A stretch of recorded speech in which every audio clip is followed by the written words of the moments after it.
but breaking news, it's cold in winter, but it's particularly cold at the start of this winter.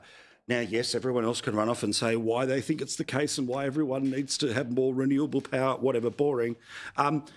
The stuff that's been beautiful to have a look at, and I hope nobody's been caught up in this in the negative side if you're watching us in the central west of New South Wales. Remember we did Our Town from Orange a few weeks ago? Well, the snow is falling there. Always good if, like mine, my kids have never seen snow, so if you get a bit of pre-warning of this stuff, go and check out regional parts of Australia, which might get a little dusting here or there.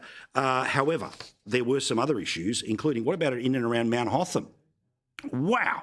Not just cold, but a snow dump. People who ended up, hikers got caught, and a whole bunch of people ended up spending last night in that weather in their cars. Well done to the Victorian SES, the New South Wales Police, and all of the local officials in and around places like Hotham, Thredbo and all the rest of it that had to go and get people in the middle of those snowstorms. Not stuff we expect in Australia, but it is something that becomes very usual, and now there's more camera phones than ever before, so we know about every little thing that happened, including what a way to spend part of the King's birthday long weekend. The road was actually closed and there were signs and barricades up, but the physical gate hadn't been locked yet for the winter. That was due to happen this Thursday. We did what we could ahead of the weekend, which was putting out the signage, notifying people. But that process to formally close the road takes a number of days. We've got to get the agreement of VicPol, Parksvic and DECA. They've got to basically satisfy themselves that we're not locking people into the park. So, as always, the paperwork's fault. Now, the weather did extend. A pretty cold morning in the southeast of Queensland all the way through to parts of Victoria. Again, start of winter, surprise, surprise, but still, it's worth learning exactly why this little snap is happening right now. And, of course, Sky News has a 24-hour weather service.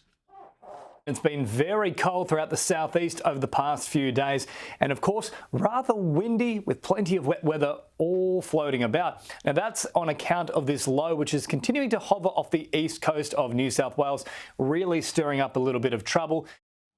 Now, little bit of good news, not enough to say that it is drought broken, but where it wasn't snow, there was rain, and there was a lot of rain that made it into regional Victoria in the past couple of days, like 30 mils in some parts. I was noticing some people on social media saying that it was even a whole lot more than that. So thankfully just some of the areas that have been drought affected of recent times, and we know that they have not been getting the support that they needed. The local communities have been blowing up about that. We're going to keep talking about it, but a little bit of rain. Again, Sky News weather with some good news. A follow-up. Again, this never happens on the news, does it? They tell you what's going wrong, but they never tell you the follow-up. Well, here's the follow-up. A little bit of rain to those who need it most.